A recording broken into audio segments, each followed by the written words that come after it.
James Longstreet led a life that was testing emotionally and physically. He was one of the older children out of many, and was known as Pete back at his home in Georgia. He knew early on in life that he wanted to become a soldier, but his father wanted him to acquire a good education, so he applied for West Point and moved in with his aunt and uncle so that he might attend the school.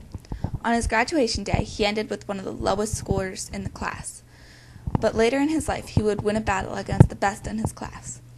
During his life, he married twice and had 10 children, 5 of which would live a very short life. The death of his children was part of the reason that his life would wear him down emotionally. Before Longstreet fought in the Civil War, he fought with America in the Mexican-American War.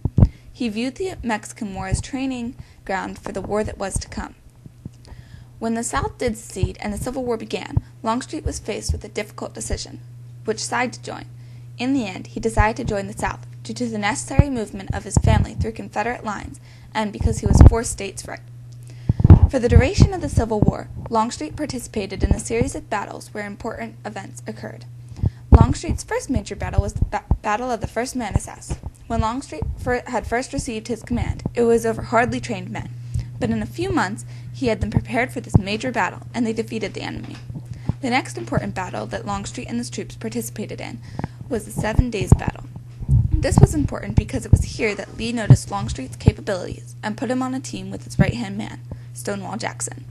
Following that was the Battle of the Second Manassas, and then the Battle of the Antietam.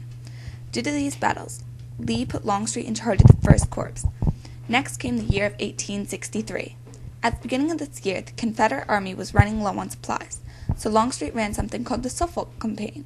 In the Suffolk Campaign, Longstreet's troops impressed any vehicle they could find and gathered enough supplies for Lee's entire army for 2 months. After that came the Battle of Chancellorsville, where Jackson was mortally wounded. Following that battle, Longstreet became Lee's right-hand man and began his argument with Lee over where to go next.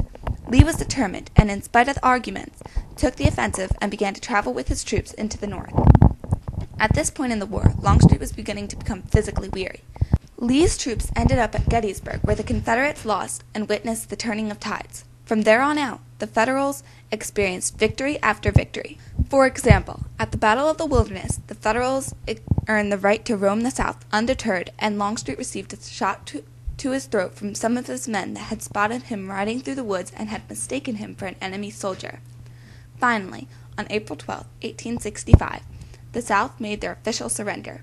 Following the war, the South viewed Longstreet as a traitor for 3 reasons. He argued with General Lee, his viewpoint was correct, and he became a Republican. This angered the South because they looked upon Lee as their hero. Together with all the stresses of war and the death of his family members, James Longstreet had lived with an extremely testing lifestyle.